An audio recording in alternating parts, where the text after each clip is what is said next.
I had always enjoyed my late-night walks back from my friend Dave's house. The quiet streets, the cool night air, and the solitude gave me time to think and unwind. That Friday night, however, was different. The unease began to set in as soon as I left Dave's place. Dave lived a few blocks away, a straight shot down Elm Street. It was nearly midnight, and the streetlights flickered sporadically, casting long, distorted shadows on the pavement. As I turned onto Elm, I couldn't shake the feeling that I was being watched. I glanced back at Dave's house one last time, its warm lights now hidden by the bend in the road. I pulled my jacket tighter around me, shivering despite the mild temperature. The silence was almost oppressive, broken only by the occasional rustle of leaves in the breeze. My footsteps echoed loudly, a constant reminder of how alone I was. About halfway down the street, I noticed a figure standing under a flickering streetlight ahead. The person was just standing there, facing my direction, but not moving. I continued walking, my eyes fixed on the figure. As I got closer, I could make out more details. It was a man, tall and thin, wearing a dark coat and a hat that obscured his face. He didn't move an inch, didn't react to my approach.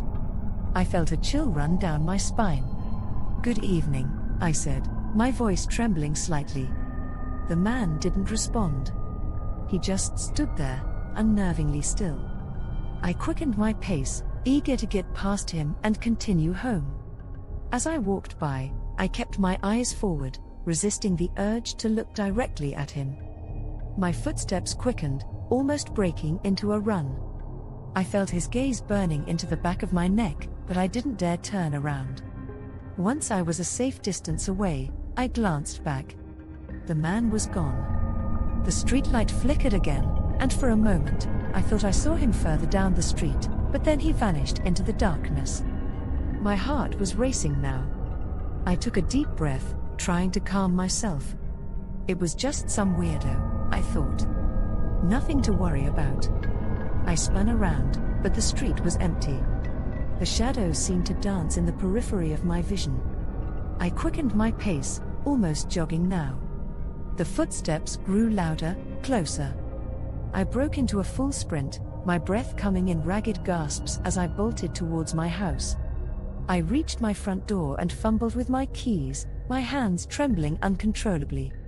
I glanced over my shoulder, and there he was, the man from before, standing at the end of my driveway, just watching me. I finally managed to unlock the door and threw myself inside, slamming it shut and locking it. I leaned against the door, my chest heaving as I tried to catch my breath. My parents were out of town for the weekend, leaving me alone in the house. I felt a pang of dread. I quickly checked all the locks and turned on every light in the house. The brightness gave me a false sense of security, but I couldn't shake the feeling that I wasn't alone. I grabbed my phone and called Dave, my hands still shaking. "Dave, something's wrong. There was a man on Elm Street, and I think he followed me home," I said, my voice barely above a whisper. "What? Are you okay? Do you want me to come over?" Dave sounded concerned, but I didn't want him to come out into the night. I told him I'd be fine and promised to call if anything else happened. I hung up and tried to calm myself, telling myself it was all in my head. I decided to take a hot shower, hoping it would help me relax. I left my phone on the bathroom counter and stepped into the shower, the hot water soothing my frayed nerves.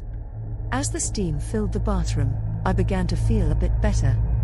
But then, over the sound of the running water, I heard a faint creaking noise.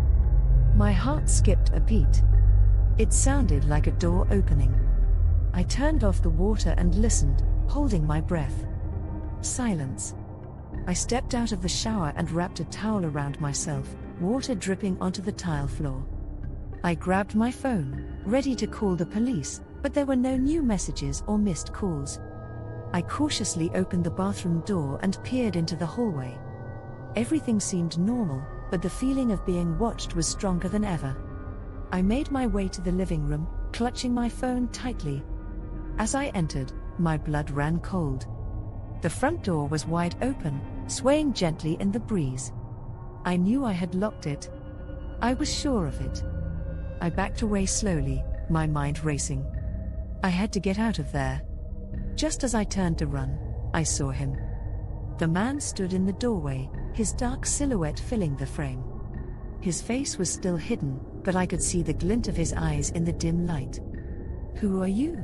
What do you want?" I shouted, my voice breaking. He didn't respond. Instead, he took a step forward, and I saw a flash of something metallic in his hand. Panic surged through me, and I bolted for the back door. I threw it open and ran into the backyard, my bare feet slapping against the cold ground. I didn't stop running until I reached the neighbor's house.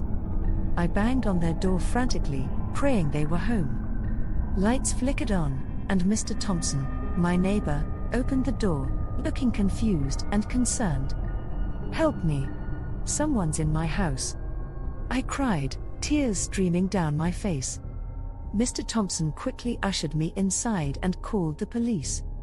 They arrived within minutes, but when they searched my house, the man was gone. There was no sign of him, no indication that anyone had been there at all.